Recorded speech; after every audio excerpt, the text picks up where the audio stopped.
दुरूशी पढ़ लीजिए। अल्लाहुम्मा सल्लि अला सय्यिदिना व मौलाना मुहम्मदिन मअदनिल जूदि वल करम व अला आलिहि व अस्हाबिहि व बारिक वसल्लिम। हज़रत सय्यदना सिद्दीक़ अकबर रज़ियल्लाहु तआला अन्हु का फरमान है, आप फरमाया करते ठंडा पानी इतना जल्दी आग को नहीं बुझाता, ठंडा पानी इतना जल्दी आग को नहीं बुझाता जितना जल्दी दुरूद पाक पढ़ने से इंसान के गुनाह मिटते हैं। मोहब्बत से दुरूशी पढ़ लीजिए। अल्लाहुम्मा सल्लि अला सय्यिदिना व मौलाना मुहम्मद मअदनिल जूदि वल करम व अला आलिहि व अस्हाबिहि व बारिक वसल्लिम।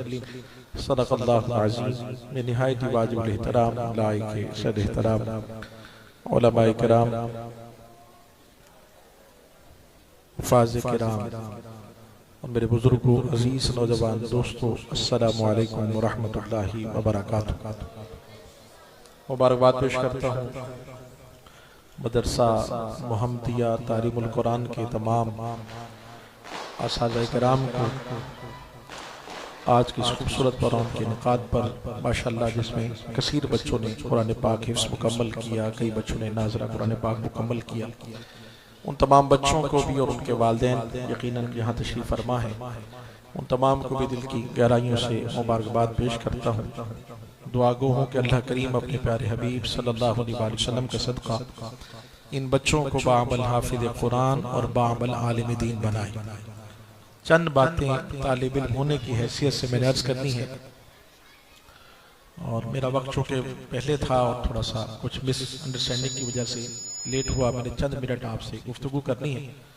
गुजारिश करूँगा कि थोड़ी देर अगर आप अपनी गुफ्तगू छोड़कर और दीगर मामला छोड़कर चंद लम्हे तवज्जो के साथ अता फरमा दें।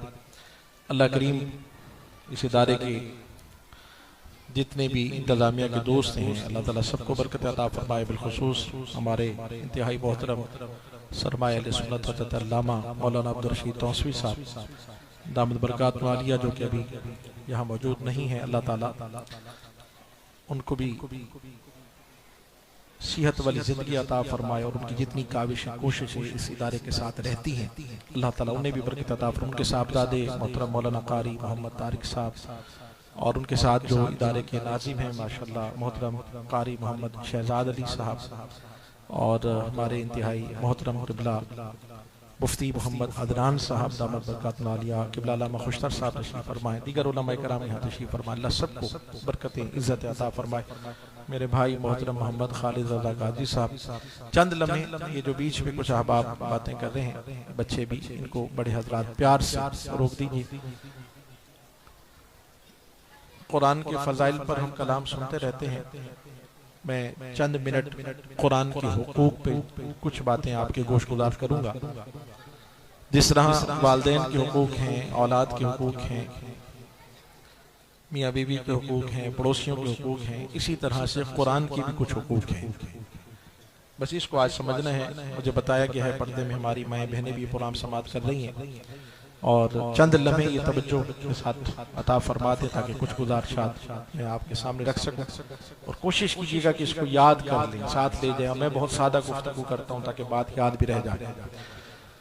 कलाम की अज़मत पर बहुत कुछ कहा जा सकता है, लेकिन मैं एक जुमला कहूँगा, कलाम की इज्जत और अज़मत कलाम करने वाले की वजह से होती है, और कुरान पाक की अज़मत को जानने के लिए सिर्फ इतना काफी है कि ये अल्लाह का कलाम है। दुनिया की कोई किताब उठाकर देख लें, लिखने वाला जितना ही बड़ा राइटर क्यों ना हो, उसने ये बात अपनी किताब में लिखी होती है कि कहीं ना कोई गलती मुमकिन है, किसी भाई के बिल में हो, शुरू में या आखिर में उसने बात जरूर लिखी होती है कि वो हमें जरूर इत्तला दे ताकि नेक्स्ट एडिशन इशारा जब छपे किताब तो कम से कम इस गलती को दूर किया जा सके। कोई भी दुनिया की किताब उठा ले, लेकिन वाहिद अल्लाह का कलाम में अगर आप तक मेरी आवाज पहुंच रही है, जिसका आगाज यहाँ से होता है कि अलिफ लाम मीम ज़ालिकल किताबु ला रैब फीह, ये वो वाहिद किताब है अल्लाह का कलाम जिसमें गलती तो बहुत दूर, यहाँ शक की भी गुंजाइश नहीं रखी। दिल के साथ, तवज्जो के साथ, जिस तरह मैंने कहा कि कलाम पर बहुत कुछ कहा जा सकता है, फजाइल हम सुनते हैं। कुरान के जो हुकूक हैं उलमा कराम ने जो बयान किए हैं, उनमें पहला हक ये है कि कुरान पर दिल से ईमान लाया जाए, उसके हर्फ लफ्ज लफ्ज की सदाकतों पर मुकम्मल यकीन होना चाहिए। ये अल्लाह का कलाम, बात आ गई कुरान पाक की, बात खत्म, बस दूसरी कोई बात नहीं। और दूसरा हक ये है कुरान पाक का कि इसको सेहत लफ्जी के साथ और सही बखारिज के साथ पढ़ा जाए। हज़रत उबय बिन काब रज़ी अल्लाह तआला अन्हु महबूब अलैहिस्सलातु वस्सलाम के प्यारे सहाबी हैं। हज़रत उबय बिन काब कुरान बहुत सोना पढ़ते थे, बहुत खूबसूरत कुरान पढ़ते थे। एक मरतबा महबूब अलैहिस्सलातु वस्सलाम हज़रत उबय बिन काब रज़ी अल्लाह तआला अन्हु के घर के पास से गुजरे तो हज़रत उबय बिन काब रज़ी अल्लाह तआला कुरान की तिलावत फरमाते गए। महबूब अलैहिस्सलातु वस्सलाम हज़रत उबय बिन काब रज़ी अल्लाह तआला अन्हु जो कुरान की तिलावत फरमा रहे थे, हुजूर वहां ठहर गए सुनने के लिए। सुबह जब उबय बिन काब तशरीफ लाए तो महबूब अलैहिस्सलातु वस्सलाम ने फरमाया अगर मेरे जुमले आप तक पहुंचे तो आपकी हल्की हल्की बात मेरे कानों तक आ जाता कि मुझे तसल्ली हो जाए कि मेरी बात आप तक पहुंच गई। महबूब अलैहिस्सलातु वस्सलाम ने फरमाया कि उबय बिन काब तू कुरान बड़ा सोना पढ़ता है। आप जरा इस बात से अंदाजा लगाइए कि जिनके पढ़ने की तारीफ खुद साहिब कुरान कर रहे हैं, वो कितना कुरान सोना पढ़ते होंगे। तो अर्ज करते हैं रसूल अल्लाह सल्लल्लाहु अलैहि वसल्लम आपने कब सुना? महबूब अलैहिस्सलातु वस्सलाम ने फरमाया मैं गुजर रहा था तो घर में कुरान पढ़ रहे थे, मैंने सुना कुरान बहुत सोना पढ़ते। अर्ज करते हैं रसूल अल्लाह सल्लल्लाहु अलैहि वसल्लम अगर मुझे इल्म होता कि आप खुद समाअत फरमा रहे हैं तो मैं कुरान और भी सोना करके पढ़ता। तो सहाबा किराम रिज़वानुल्लाहि ताला अलैहिम अजमईन बहुत खूबसूरत कुरान पढ़ते थे। और पढ़ते क्यों ना, क्योंकि उन्होंने कुरान पढ़ा भी तो साहिब कुरान से है। तो जिनके उस्ताद खुद मोहम्मद मुस्तफा सल्लल्लाहु अलैहि वसल्लम कुरान की दोहरा पढ़ते। यकीनन बाद औक़ात शागिर्द तारुफ होते हैं उस्ताद का, कहीं ना कहीं बात हो, अगर हम इंटरव्यू की बात होती है तो पूछा जाता है कि आपने पढ़ा कहाँ से। बाद औक़ात इदारे तारुफ होते हैं, बाद औक़ात उस्ताद तारुफ होता है, आपने पढ़ा कहाँ से, हम बताते कि वहां से पढ़ा या फलां उस्ताद साहब से पढ़ा है। बाद औक़ात नाम उस्ताद का इतना बड़ा होता है कि सामने वाले कहते हैं कि अच्छा उनसे पढ़ा है तो बस फिर इंटरव्यू की क्या जरूरत है, आपके उस्ताद से पढ़े। तो आप जरा जितने हजरात बैठे हैं बात पहुंची, तो जिन्होंने कुरान खुद साहिब कुरान से पढ़ा तो उनके कुरान के पढ़ने का अंदाज़ क्या। तो लिहाजा माशाअल्लाह यहाँ बड़ी तादाद में बच्चे मौजूद हैं जिन्होंने यहाँ हिफ्ज़ मुकम्मल किया, नाज़रा मुकम्मल किया। जहाँ इनकी मेहनत है वहाँ असातिज़ा किराम की मेहनत है, बगैर उनकी मेहनत के भी कुछ नहीं हो सकता। और जहाँ असातिज़ा किराम की मेहनत है वहाँ वालिदैन की तवज्जो और मेहनत की भी जरूरत है।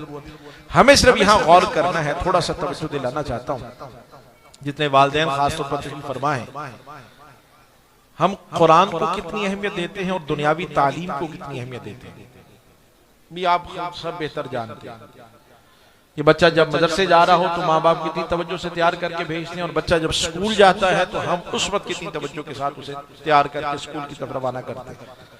बच्चा जब स्कूल जाता है तो माँ बाप दोनों ही तैयारी में लगे होते हैं। माँ नाश्ता भी तैयार कर रही है, लंच बॉक्स भी तैयार होता है, पानी की बोतल भी साथ है, बच्चे की किताबें भी हैं, बैग भी तैयार करना है, यूनिफॉर्म का ख्याल भी रखना है, सारी चीजें प्रॉपर हैं। वालिद साहब सुबह खुद उठकर बाइक पे गाड़ी पे छोड़ने के लिए भी जा रहे हैं। प्रोटोकॉल है ना पूरा स्कूल की तालीम, बिल्कुल होना चाहिए, मैं कभी मना नहीं करता। मैं तो हमेशा कहता हूँ कि आप पता करें इस सेक्टर में जो सबसे महंगा स्कूल है वहां अपने बच्चों को पढ़ाएं। लेकिन क्या यही मयार हमारा कुरान की तालीम के लिए भी होता है? जब बच्चा मदरसे जा रहा होता है, यूनिफॉर्म, कारी साहब बुला रहे हैं, वालिद साहब से मिलना चाहता है, मिल लेंगे, आ जाऊंगा मैं, किसी बात कर लूंगा कारी साहब से, मिल लूंगा मैं। और स्कूल से मैडम का नोटिस सिर्फ आ जाए कि सुबह मुलाकात है और वालिदैन को यहाँ आना है स्कूल में, बच्चे के लिए, बच्चे के मुस्तकबिल के लिए, फ्यूचर, दोनों ही वालिद साहब छुट्टी लेके पहुंचे होते स्कूल के, पता नहीं क्या मीटिंग हो रही है। तो ये हमने जो मयार बनाया है दुनियावी और दीनी तालीम में, जो हमने फर्क रखा हुआ है, खुदारा अपने बच्चों को जो दीन की तालीम हासिल करें उन्हें घर में भी अहमियत दिया करें। कि आपका बच्चा सुबह से लेकर रात तक कुरान पढ़ता रहता है, मैं मना नहीं करता, लेकिन ये जितनी भी स्कूल के बच्चे, हमारे स्कूल भी है अल्हम्दुलिल्लाह और इदारों से भी वाबस्तगी है तो दोनों तरफ जानता हूँ, लेकिन जितना बच्चा माँ बाप का आपको इदारे का अदब करता हुआ दिखाई देगा वो स्कूल का बच्चा अदब करता नहीं दिखाई देगा। क्योंकि यहाँ तालीम के साथ मैं एक जुमला कहा करता हूँ अक्सर के आप जितने हम आप खास तौर पर स्कूल बिल्कुल फोकस करते हैं कि सिर्फ स्कूल, बस छोड़िए ना मदरसे जाके बच्चा क्या पढ़ेगा। मैं कहा करता हूं कि फिजिक्स, केमिस्ट्री, बायो नहीं बताती कि माँ बाप की सस्ती का नाम है। माँ बाप का पता चलता है या कुरान पढ़ के पता चलता है या मेरे महबूब का फरमान पढ़ के पता चलता है। महंगे स्कूलों में पढ़ाएं, लेकिन खुदा के लिए अपने बच्चों को दीन जरूर पढ़ाएं। और नबी करीम सल्लल्लाहु अलैहि वसल्लम ने एक हदीस मुबारक का मफहूम है कि करीम आका सल्लल्लाहु अलैहि वसल्लम ने 3 बातों का हुक्म दिया है। अद्दिबु औलादकुम अला सलासी खिसाल, हुब्बी नबीयिकुम हुब्बी अहले बैतिही व क़िराअतिल कुरान। करीम आका सल्लल्लाहु अलैहि वसल्लम ने फरमाया अपने बच्चों को 3 चीजें सिखाओ। पहली चीज महबूब अलैहिस्सलाम की मोहब्बत, दूसरी चीज हुजूर अलैहिस्सलाम की आल की मोहब्बत, और तीसरी चीज अपने बच्चों को, मेरे महबूब ने फरमाया कि बच्चों को कुरान पढ़ना सिखाओ। दुनियावी तालीम हमारी मजबूरी है, कुरान की तालीम मजबूरी नहीं, हमारे लिए जरूरी है। इसको अहमियत देने की जरूरत है। जो हुफाज बच्चे पढ़ रहे हैं तो उनको घर में भी अहमियत दी जाए, और वालिद साहब को भी पता हो कि मेरा बेटा हाफिज कुरान बना। मुझे एक जुमला याद है, हमारे आप सब जानते हैं जो अहले इल्म है, उस्ताजुल उलमा हज़रत क़िबला अल्लामा हाफिज मोहम्मद अब्दुल सत्तार सईदी साहब दामद बरकातुहु आलिया कुछ साल पहले हमारे इदारे में जब तशरीफ लाए तो वहां एक जुमला उन्होंने फरमाया था, वो आज तक मुझे यहाँ सेव रह गया मेरी हार्ड डिस्क में। कह लीजिए दुनियावी जितनी भी आप डिग्री हासिल कर लें, जितनी भी दुनियावी तालीम है, इनकार नहीं है इसका। बाज ये समझते हैं कि जी मौलाना साहब दुनियावी तालीम के खिलाफ बात कर रहे होते हैं, इनकार नहीं है। लेकिन उन्होंने फरमाया कि जितनी भी डिग्रियां हैं इसका फायदा दुनिया में तो हो सकता है, लेकिन आखिरत में कोई फायदा नहीं। यहां आप हासिल कर सकते हैं, और ये सारी डिग्रियां लेने के बाद भी आप करेंगे क्या? नौकरी। कुछ छोटे नौकर होते हैं, कुछ बड़े नौकर होते हैं। आप किसी पूछते हैं ना भी जॉब है, नौकरी कहते हैं ना उसी को, कहाँ होते हैं? कुछ कहते हैं जी मैं प्राइवेट इदारा है वहां जॉब करता हूं, कुछ कहते हैं हम सरकारी नौकर हैं। ऐसे ही है, कुछ ही वो 16 ग्रेड पे है, कुछ 18 पे है, कुछ 20 पे है, ऐसे ही दर्जे बढ़ जाते हैं। लेकिन है कौन जी? ऊंची आवाज से अगर मेरी आवाज पहुंच रही कहलाएगी तो नौकरी ना, बड़े से बड़ा अफसर हो। कौन है आप? गवर्नमेंट मुलाजिम, गवर्नमेंट मुलाजिम। लेकिन ये बड़े अफसर हैं, ये छोटे हैं। लेकिन हैं फिर भी हम, बस छोटी सी मिसाल है समझाने के लिए अर्ज कर रहा हूं, अल्लाह की बात पहुंच जाए। अभी रमजान मुबारक की आमद है, इन्हीं में से एक हाफिज कुरान मुसल्ले पे खड़ा होगा। ये सारे बड़े बड़े अफसर जब आएंगे तो नियत क्या करेंगे? पीछे नहीं, जो पढ़ते उन्हें तो पता होगा नियत क्या करते। पीछे किसी ने नौकर नहीं कहा, किस चीज ने इमाम बनाया? किस चीज ने उसे इमाम बनाया? उसकी दुनियावी कोई तालीम अभी तक नहीं, कॉलेज यूनिवर्सिटी गया ही नहीं बच्चा। अभी 2 साल पहले तो उसने हिफ्ज़ मुकम्मल किया। लेकिन हर एक आने वाला बड़ा छोटा अमीर गरीब क्या कहने लगा? पीछे ये कुरान है जिसने सबका इमाम बना दिया। ये कुरान की अज़मत और शान है। इसलिए अपने बच्चों को कुरान की तालीम दिलवाइए। अपना माइंड हमने बना रखा है, जो भी माइंड बना रखा है, ये समझाने के लिए एक मिसाल है, वो याद आ गई कि ये इसको जो इमाम बनाया वो किस चीज ने? क्योंकि इसके सीने में कुरान है। हर शख्स उसकी इज्जत करता है, हर शख्स उससे प्यार कर रहा होता है। क्यों? क्योंकि हाफिज कुरान, और ये तो अभी हाफिज कुरान है, इसकी शान है। मैं तो इससे भी पीछे आके बात करता हूँ, किबला मुफ्ती साहब भी बात कर रहे थे, ये हमारे इसका मदरसा भी है, नाजरा का भी है, और दुआ फरमाए कि अभी कि आगे दर्स निज़ामी का भी सिलसिला शुरू हो कि जितने बच्चे हाफिज कुरान बने हैं, अल्लाह इनके वालिदैन को इन्हें ये शौक भी दे और सादत और तौफीक भी नसीब फरमाए कि भी बच्चों को आलिम दीन भी बनाए, ताकि आपका बच्चा भी यहाँ बैठकर ये आपको सुना रहा हो काला काला रसूलुल्लाह सल्लल्लाहु अलैहि वसल्लम। कितना दिल खुश होगा आपका कि आपका बेटा आप हाफिज बनाइए, और कोशिश करें कि कम से कम एक बेटा तो आलिम दीन हो ना, जो आपके पीछे आपके लिए दुआ के लिए हाथ उठा सके। इतना तो कुरान पढ़ाएं अपने बच्चों को, इतना दीन पढ़ाएं कि आपके जाने के बाद कम से कम आपका बेटा जनाजा तो पढ़ा सके। और भी तो दुआ करने वाला भी कोई मना नहीं है, लेकिन अपने बच्चों को अहमियत दीजिए। जो बच्चे हाफिज, एक बच्चा मुख्तस कर दे इदारे के लिए, दीन का तालिब। और आपको पता है इसका प्रोटोकॉल क्या है? भाई दुनिया में हमने जो प्रोटोकॉल देखा है, जो एक निजाम, एक सिस्टम है दुनिया के अंदर, बड़ा आदमी आ रहा हो ना, बड़ा आदमी, दुनिया में एक प्रोटोकॉल है कि सुर्ख या रेड किस्म का एक कालीन, एक कारपेट होता है जो बिछाया जाता है, मेहमान खास तशरीफ लाते। देखा आपने?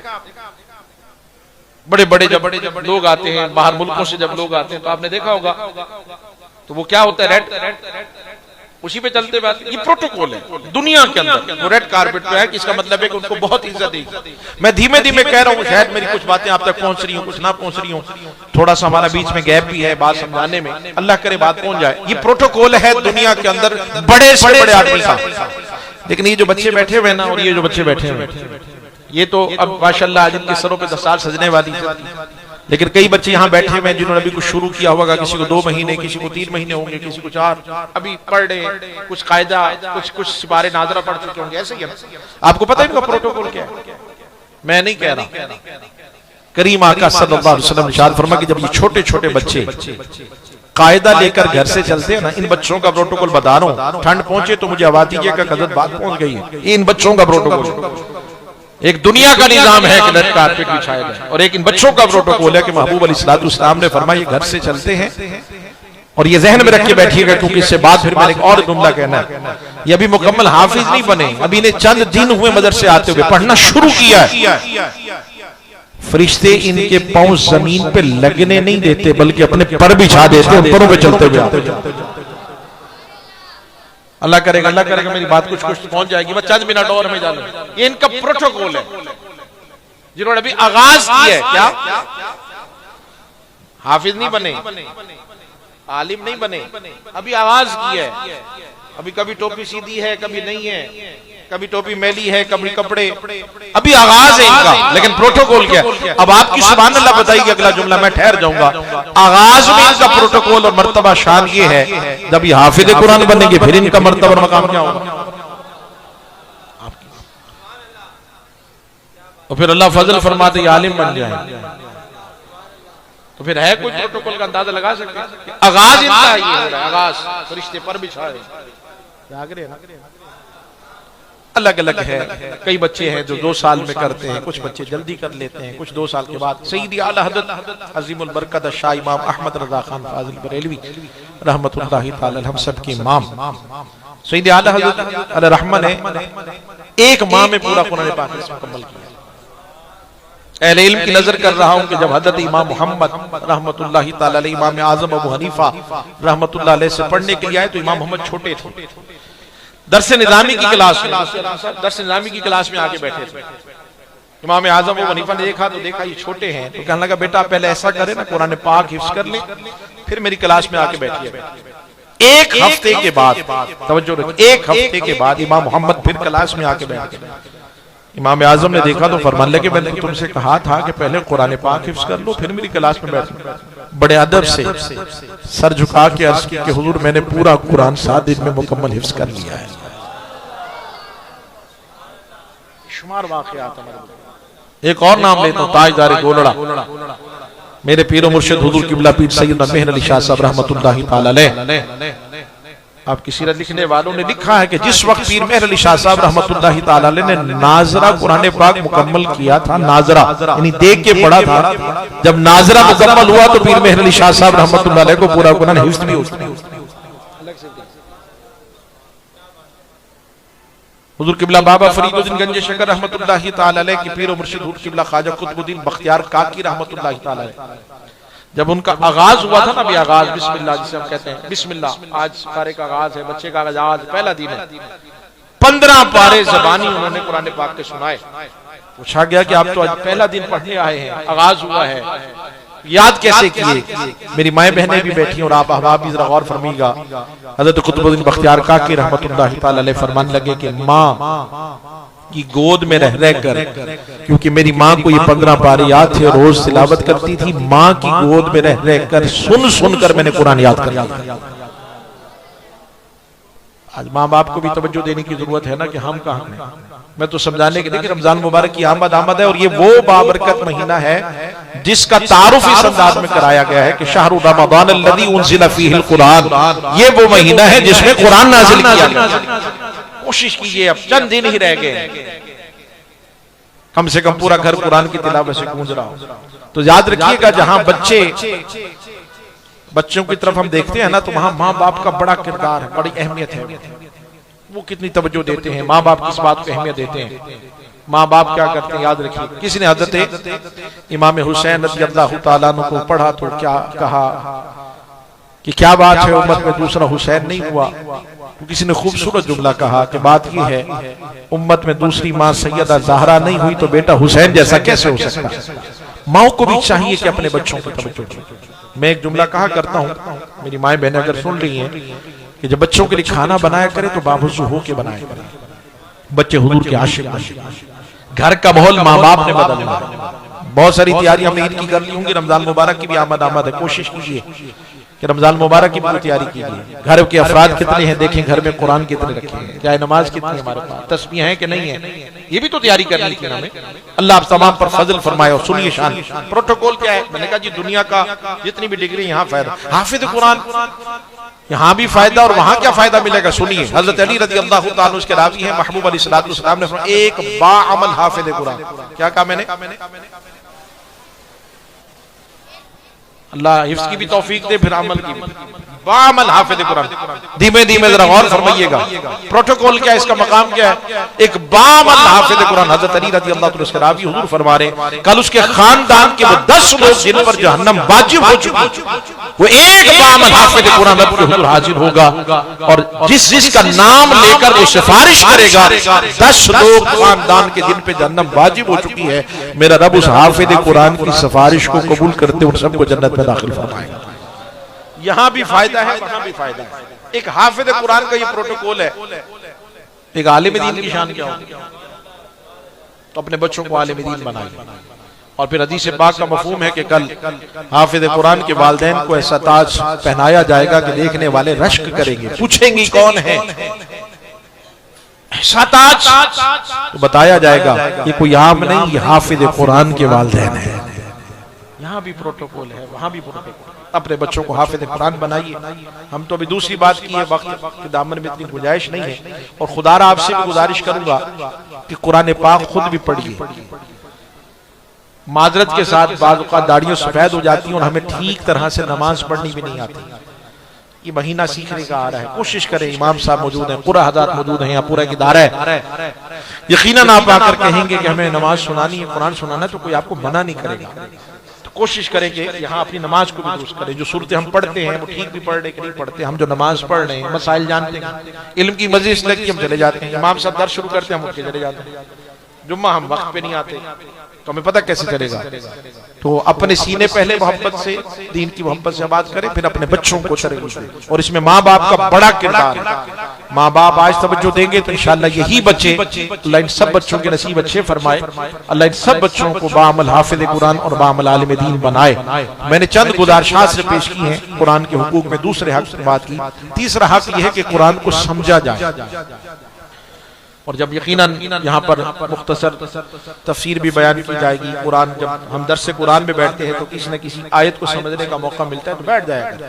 और पता क्या, इब्ने माजा की रिवायत है, महबूब अलैहिस्सलातु वस्सलाम ने फरमाया जिसने सिर्फ एक आयत को समझ लिया, कितना, अल्लाह रब्बुल इज्जत उसे 100 रकात नफिल पढ़ने का सवाब अता फरमाता है। इब्ने माजा एक आयत 10 मिनट लगते हैं दर्स में बैठने।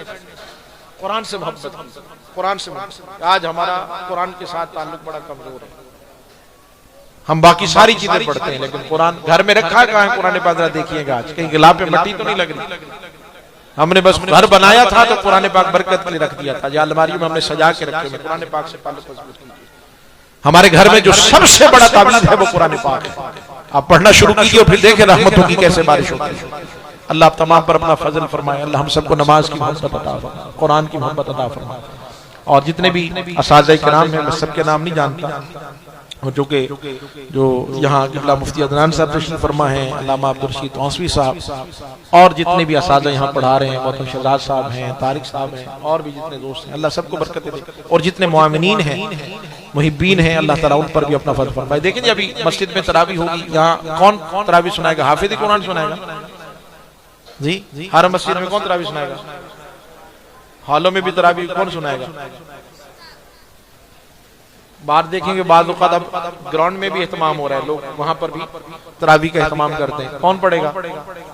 घरों की छतों पर भी एहतमाम होता है, कौन सुनाएगा कुरान? मैं बस एक जुमला कह के उठ रहा हूं, फिर आगे जो कुरान में चलेगा मैं इजाजत दे रहा हूं। ये सिर्फ इतना पूछना चाहता हूं कि हाफिज कुरान तैयार कहां होते हैं, कौन सी फैक्ट्री बनाती है? बच्चे देखिए, बच्चे ने जवाब दिया मदरसे। इन मदारिस से मोहब्बत, इनके साथ तामुन करें, मामलत करें, इनके साथ जो इंतजामिया के दोस्त इनके साथ मिले ताकि हम अपने मदारिस को मजबूत करें। ये वो इस्लाम की फैक्ट्रियां हैं जो हाफिज कुरान तैयार करके देते हैं, जिनके पीछे हम अल्लाह ताला अपने प्यारे हबीब सल्लल्लाहु अलैहि वसल्लम के सदका इन तमाम पर फजल फरमाए। दौरान गुफ्तगू मुझसे कोई गलती हो गई हो, मैं अल्लाह की बारगाह में तौबा करता हूँ। अल्लाह करीम अपने हबीब का सदका मुझे माफ फरमाए। आगे जो सिलसिला वो जारी रहेगा। अस्सलामु अलैकुम व रहमतुल्लाहि व बरकातहू।